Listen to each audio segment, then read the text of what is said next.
Number 1 ವಿಶೇಷ ತನಿಖಾ ತಂಡವನ್ನು ರಚನೆ ಮಾಡಿದ್ದಾರೆ. 5 ಹುಲಿಗಳು ಸಾವನ್ನಪ್ಪಿದಂತಹ ಒಂದು ಪ್ರಕರಣಕ್ಕೆ ಸಂಬಂಧಪಟ್ಟಂತೆ ಬಹಳ ಗಂಭೀರವಾಗಿ ಸರ್ಕಾರ ತೆಗೆದುಕೊಂಡಿದೆ. ಯಾರೆಲ್ಲ ಇಲ್ಲಿ ತಪ್ಪಿತಸ್ಥರಿದ್ದಾರೋ 3 ಆರೋಪಿಗಳನ್ನು ಬಂಧನ ಮಾಡಲಾಗಿದೆ. ಅವರೆಲ್ಲರಿಗೂ ಕೂಡ ಶಿಕ್ಷೆ ಆಗಲೇಬೇಕು. ಯಾಕಂದರೆ ಅವರು ಮಾಡಿರುವಂಥದ್ದೇನಿದೆ ರಾಷ್ಟ್ರೀಯ ನಮ್ಮ ಪ್ರಾಣಿ ಹುಲಿಗಳ ಮಾರಣ ಹೋಮ. ಹಾಗಾಗಿ ವನ್ಯಜೀವಿ ಕಾಯ್ದೆಯಡಿ ಅದೇನು ಕಾನೂನಾತ್ಮಕವಾಗಿ ಕ್ರಮ ಆಗುತ್ತೋ ಆಗಬೇಕು.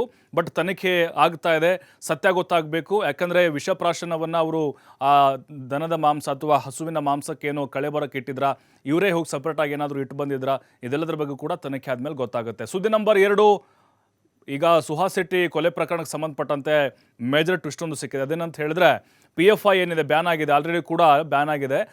ಈ ಒಂದು ಕೊಲೆಯ ಆರೋಪಿಗಳಿಗೆ PFI ಫಂಡಿಂಗನ್ನು ಮಾಡಿತ್ತಾ, ವಿದೇಶಗಳಿಂದ ಇವರಿಗೆ ಹಣ ಹರಿದು ಬಂದಿತ್ತಾ ಅನ್ನುವಂತಹ ಆಯಾಮದಲ್ಲಿ ತನಿಖೆಯನ್ನು NIA ಮಾಡ್ತಾ ಇದೆ. ಮತ್ತು ಸ್ಥಳೀಯವಾಗಿಯೂ ಕೂಡ ಹಣಕಾಸಿನ ನೆರವು ಈ ಕೊಲೆಯ ಆರೋಪಿಗಳಿಗೆ ಹೋಗಿದೆ ಅನ್ನೋದು ಕೂಡ ಪ್ರಾಥಮಿಕವಾಗಿ ಗೊತ್ತಾಗ್ತಾ ಇದೆ.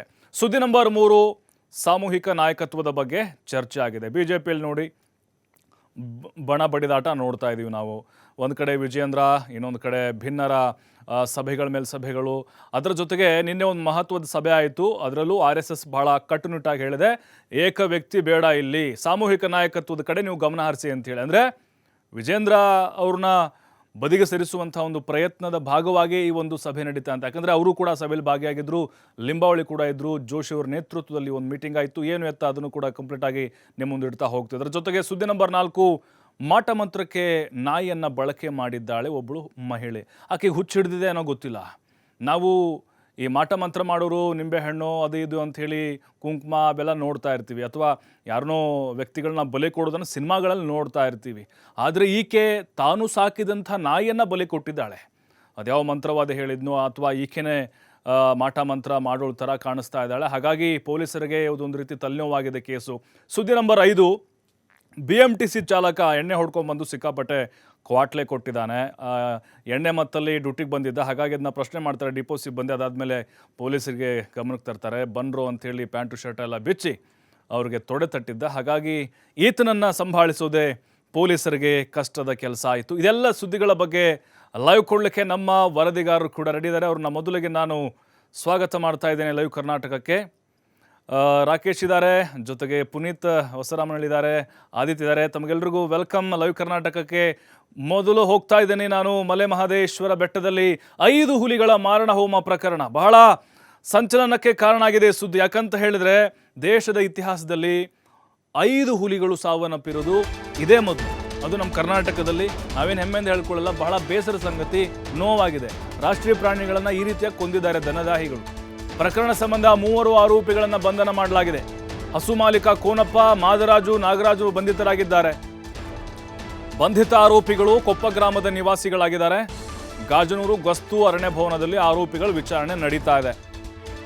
ರಾಜ್ಯ ಸರ್ಕಾರ ಕೂಡ ಈ ಪ್ರಕರಣವನ್ನು ಗಂಭೀರವಾಗಿ ಪಡೆದುಕೊಂಡಿದೆ. ತನಿಖೆಗೆ ಪ್ರತ್ಯೇಕ SITಯನ್ನು ರಚನೆ ಮಾಡಿ ಆದೇಶವನ್ನು ಹೊರಡಿಸಿದೆ. ವಿಶೇಷ ತನಿಖಾ ತಂಡದಿಂದ ಸದ್ಯ ಪತ್ತೆ ಹಚ್ಚುವಂಥ ಪ್ರಯತ್ನ ನಡೀತಾ ಇದೆ. ಯಾಕಂದರೆ ನೋಡಿ, ಮೊದಲೇ ಹುಲಿಗಳ ಸಂಖ್ಯೆ ಕ್ಷೀಣಿಸ್ತಾ ಇದೆ ನಮ್ಮಲ್ಲಿ. ಈ ದನದಾಹಿಗಳು ನೋಡಿ, ನನ್ನ ಹಸು ತಿಂತು, ನನ್ನ ಎಮ್ಮೆ ತಿಂತು, ನನ್ನ ಕರು ತಿಂತು ಅಂತ ಕೊಲ್ಲಲಿಕ್ಕೆ ಅವಕಾಶ ಇಲ್ಲ. ಅಲ್ಲಿ ಹುಲಿ ಬಂದು ನನ್ನ ಮೇಲೆ ದಾಳಿ ಮಾಡಿದ್ರೆ ನಾನೇನು ಮಾಡೋಕ್ಕಾಗಲ್ಲ. ಅದು ಕಾಯ್ದೆಗಳು ಕಾನೂನುಗಳಿರೋದೇ ಹಾಗೆ. ರಾಷ್ಟ್ರೀಯ ಪ್ರಾಣಿ ಅದು. ವನ್ಯಜೀವಿ ಕಾಯ್ದೆಯಡಿ ಇವರಿಗೆ 25,000 ರೂಪಾಯಿ ದಂಡ ವಿಧಿಸೋಕೆ ಅವಕಾಶ ಇದೆ.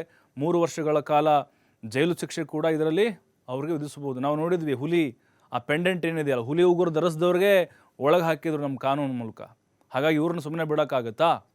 ಈಗ ಕೆಲವೊಂದಿಷ್ಟು ಅಂಶಗಳು ಗೊತ್ತಾಗಿತ್ತು. ನಿನ್ನೆ ಹಸು ಮಾಲೀಕನನ್ನು ಬಂಧಿಸಿದಾಗ ಅವನ ಆಕಳನ್ನು ಹುಲಿ ಬೇಟೆಯಾಡ್ತು ಅನ್ನುವಂಥ ಕಾರಣಕ್ಕೆ ಅವನು ಕೋಪಗೊಂಡು ಆ ಕಳೆಹಬರಕ್ಕೆ ಹೋಗಿ ವಿಷವನ್ನು ಪ್ರಾಶನ ಮಾಡಿ ಬಂದಿದ್ದ.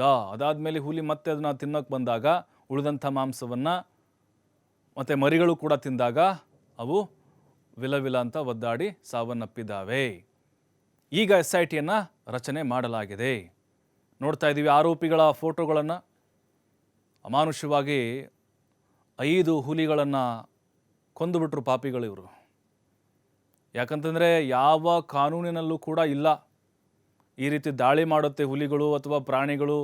ಚಿರತೆ ಬಂತು ನಮ್ಮೂರಲ್ಲಿ ನಾವು ಹೊಡೆದು ಸಾಯಿಸ್ತೀವಿ ಅಥವಾ ನಾವು ಅದನ್ನು ಕೊಲೆ ಮಾಡ್ತೀವಿ ಅಂಥೇಳಿ. ಮತ್ತಷ್ಟು ಮಾಹಿತಿ ಪುನೀತ್ ನೀಡ್ತಾರೆ ನೇರ ಸಂಪರ್ಕದಲ್ಲಿ. ಪುನೀತ್, ರಾಜ್ಯ ಸರ್ಕಾರ ಕೂಡ ಇದನ್ನು ಗಂಭೀರವಾಗಿ ತೆಗೆದುಕೊಂಡಿದೆ. ಆ ಹುಲಿಗಳನ್ನು ಕೊಂದಂಥವ್ರನ್ನ ಈಗ ಅರೆಸ್ಟ್ ಮಾಡಿದ್ದಾರೆ. ಏನೆಲ್ಲ ಸತ್ಯಗಳನ್ನು ಬಾಯಿ ಬಿಡ್ತಾ ಇದ್ದಾರೆ ಅಂದರೆ, ಈಗ ಅವರ ಹಸುಗಳನ್ನು ಕೊಂದಿದ್ದಕ್ಕೇ ಅದಕ್ಕೆ ಪ್ರತಿಕಾರವಾಗಿ ಈ ರೀತಿ ವಿಷಪ್ರಾಶನವನ್ನು ಮಾಡಿದ್ರ, ಯಾವೆಲ್ಲ ಅಂಶಗಳು ವಿಚಾರಣೆ ವೇಳೆ ಗೊತ್ತಾಗ್ತಾ ಇದೆ? ಪ್ರಭು, ಈಗ 3 ಆರೋಪಿಗಳನ್ನು ಕೂಡ ಗಾಜನೂರು ಅರಣ್ಯ ವಿಭಾಗದಲ್ಲಿ ಬರತಕ್ಕಂತ ಗಸ್ತು ಭವನದಲ್ಲಿ ಅವರನ್ನ ವಿಚಾರಣೆಗೊಳಪಡಿಸುವಂತ ಒಂದು ಕೆಲಸವನ್ನ ಮಾಡಲಾಗಿದೆ. ಕೋನಪ್ಪ ಇರಬಹುದು, ಶಿವಣ್ಣ ಎಂಬುವರ ಮಗ ಮಾದರಾಜು ಇರಬಹುದು, ಜೊತೆಗೆ ನಾಗರಾಜು ಎಂಬ ಮೂವರನ್ನು ಕೂಡ ಈಗ ವಿಚಾರಣೆಗೊಳಪಡಿಸುವಂತ ಒಂದು ಕೆಲಸವನ್ನ ಮಾಡಲಾಗಿದೆ. ಬೆಳಿಗ್ಗೆ ಅಷ್ಟೇ ಮೂವರನ್ನು ಕೂಡ ಈ ಒಂದು ಗಸ್ತು ಭವನಕ್ಕೆ ಕರೆತರುವಂತ ಒಂದು ಕೆಲಸವನ್ನ ಮಾಡಲಾಯಿತು. ಯಾಕೆಂತ ಹೇಳಿದ್ರೆ 5 ಹುಲಿಗಳನ್ನ ಸಾಯಿಸಿದಂತಹ, ಹತ್ಯೆ ಮಾಡಿದಂತಹ ಆರೋಪಿಗಳು ಇವರಾಗಿರ್ತಕ್ಕಂಥದ್ದು. ಇದು ಇಡೀ ದೇಶವನ್ನೇ ಒಂದು ರೀತಿ ತಲ್ಲಣಗೊಳಿಸಿದೆ ಅಂದ್ರೂ ಕೂಡ ತಪ್ಪಾಗ್ಲಿಕ್ಕಿಲ್ಲ. ಯಾಕೆಂತ ಹೇಳಿದ್ರೆ ಸುಮಾರು 10 ವರ್ಷದ ತಾಯಿ ಹುಲಿ ಜೊತೆಗೆ 8 ವರ್ಷದಿಂದ 10 ವರ್ಷದ ಒಳಗಿರುವಂತಹ ತಾಯಿ ಹುಲಿ ಜೊತೆಗೆ 10 ತಿಂಗಳ 4 ಹುಲಿಮರಿಗಳು ಇರ್ತಕ್ಕಂಥದ್ದು. ಈ 4 ಹುಲಿಮರಿಗಳನ್ನ ಹತ್ಯೆ ಮಾಡತಕ್ಕಂಥ ಒಂದು ಕೆಲಸವನ್ನ ಇವ್ರು ಮಾಡ್ಲಾಗಿರ್ತಕ್ಕಂಥದ್ದು. ಪ್ರಮುಖವಾಗಿ ಮೇಲ್ನೋಟಕ್ಕೆ ಈಗ ಏನ್ ಕಂಡು ಬಂದಿದೆ ಅಂತ ಹೇಳಿದ್ರೆ, ತಮ್ಮ ಹಸುವಿನ ಮೇಲೆ, ಅಂದ್ರೆ ಕೋನಪ್ಪ ಏನಿದ್ದಾರೆ ಅವರಿಗೆ ಸೇರಿದಂತಹ ಹಸುವಿನ ಮೇಲೆ ಈ ಒಂದು ಹುಲಿ ದಾಳಿ ಮಾಡಿರುತ್ತೆ. ಇದರಿಂದಾಗಿ ಕೋಪಗೊಂಡಂತಹ ಈ ಮೂವರು ಕೂಡ, ಏನು ಕೋನಪ್ಪ, ಮಾದರಾಜು ಜೊತೆಗೆ ನಾಗರಾಜು ಏನಿದ್ದಾರೆ, ಈ ಮೂವರು ಕೂಡ ಹಸುವಿನ ಕಳೆಬರಕ್ಕೆ ವಿಷದ ಕೀಟನಾಶಕ ಏನಿರುತ್ತೆ ಇದನ್ನು ಸಿಂಪಡಿಸಿ ಆ ಒಂದು ಹುಲಿ ತಿನ್ನುವಂತಹ ರೀತಿಯಲ್ಲಿ ಮಾಡಿದ್ದಾರೆ. ಹೀಗಾಗಿ ಆ 5 ಹುಲಿಗಳು ಸಾವನ್ನಪ್ಪಿದ್ದಾವೆ ಅನ್ನೋದು ಈಗ ಮೊದಲ ಒಂದು ಪ್ರಾಥಮಿಕ ಹಂತದಲ್ಲಿ ತಿಳಿದು ಬಂದಿರತಕ್ಕಂಥದ್ದು. ಇನ್ನೂ ಕೂಡ ಅವರನ್ನು ವಿಚಾರಣೆಗೊಳಪಡಿಸುವಂತ ಒಂದು ಕೆಲಸ ಕೂಡ ಇರತಕ್ಕಂಥದ್ದು. ಈಗಾಗಲೇ ಈ ಒಂದು ಪ್ರಕರಣ ಏನಿದೆ ಇದು ಏನು ಅರಣ್ಯ ಕಾಯ್ದೆಯ ಅಡಿಯಲ್ಲಿ ಏನು 1972 ಅನ್ವಯ ಇರಬಹುದು, ಜೊತೆಗೆ ಕರ್ನಾಟಕ ರಾಜ್ಯ ಅರಣ್ಯ ಕಾಯ್ದೆ ಅಡಿ 1969 ಅನ್ವಯ ಏನಿದೆ, ಇದರಲ್ಲಿ ಅಪರಾಧ ಪ್ರಕರಣ ಈಗ ದಾಖಲಾಗಿರ್ತಕ್ಕಂಥದ್ದು. ಇನ್ನ ಪ್ರಮುಖವಾಗಿ ಪ್ರಾಣಿ ಪ್ರಿಯರೇನಿದ್ದಾರೆ ಅವರೆಲ್ಲರಿಗೂ ಕೂಡ ಆತಂಕಕಾರವಾದಂತಹ ಒಂದು ವಿಚಾರ ಇದು. ಹೀಗಾಗಿ ತಮ್ಮ ಆಕ್ರೋಶವನ್ನ, ಜೊತೆಗೆ ಅರಣ್ಯಾಧಿಕಾರಿಗಳ ಒಂದು ಕಾರ್ಯವೈಖರಿ ಏನಿದೆ ಇದನ್ನೆಲ್ಲವನ್ನೂ ಕೂಡ ಪ್ರಶ್ನೆ ಮಾಡ್ತಕ್ಕಂಥ ಒಂದು ಕೆಲಸವನ್ನು ಮಾಡಿದ್ದಾರೆ. ಯಾಕೆಂತ ಹೇಳಿದ್ರೆ ಕಾಡಂಚಿನ ಪ್ರದೇಶಗಳಲ್ಲಿ ಹುಲಿಗಳು ದಾಳಿ ಮಾಡಿದಂತಹ ಸಂದರ್ಭದಲ್ಲಿ ಹಸುಗಳಿರ್ಬಹುದು, ಜಾನುವಾರುಗಳು ಏನಿರ್ತವೆ, ಇದಕ್ಕೆ ಸಂಬಂಧಪಟ್ಟಂತೆ ಅನಾಹುತಗಳು ಸಂಭವಿಸಿದಂತಹ ಸಂದರ್ಭದಲ್ಲಿ ಸರ್ಕಾರದಿಂದ ಅದಕ್ಕೆ ಪರಿಹಾರ ಇರಬಹುದು, ಅದಕ್ಕೆ ಪರ್ಯಾಯವಾದಂತಹ ವ್ಯವಸ್ಥೆಗಳು ಕೂಡ ಬಹಳಷ್ಟು ಇರ್ತಕ್ಕಂಥದ್ದು. ಆದ್ರೆ ಕಾನೂನನ್ನ ಕೈಗೆ ತೆಗೆದುಕೊಂಡು, ಅಂದ್ರೆ ರಾಷ್ಟ್ರೀಯ ಪ್ರಾಣಿ ಅಂತ ತಿಳುವಳಿಕೆ ಇರತಕ್ಕಂಥವ್ರು ಕೂಡ ಈ ತರದ ಒಂದು ಕೃತ್ಯವನ್ನ ಮಾಡಿರ್ತಕ್ಕಂಥದ್ದು. ಹೀಗಾಗಿ ಒಂದು ತನಿಖಾ ತಂಡವನ್ನ ರಚನೆ ಮಾಡುವಂತ ಒಂದು ಕೆಲಸವನ್ನ ಮಾಡಲಾಗಿದೆ. ತನಿಖಾ ತಂಡವನ್ನ ರಚನೆ ಮಾಡೋದ್ರ ಜೊತೆಗೆ ಈಗ ಮತ್ತಷ್ಟು ತನಿಖೆಯನ್ನ ಮಾಡತಕ್ಕಂಥ ಒಂದು ಕೆಲಸವನ್ನ ಮಾಡ್ಲಾಗ್ತಾ ಇರ್ತಕ್ಕಂಥದ್ದು.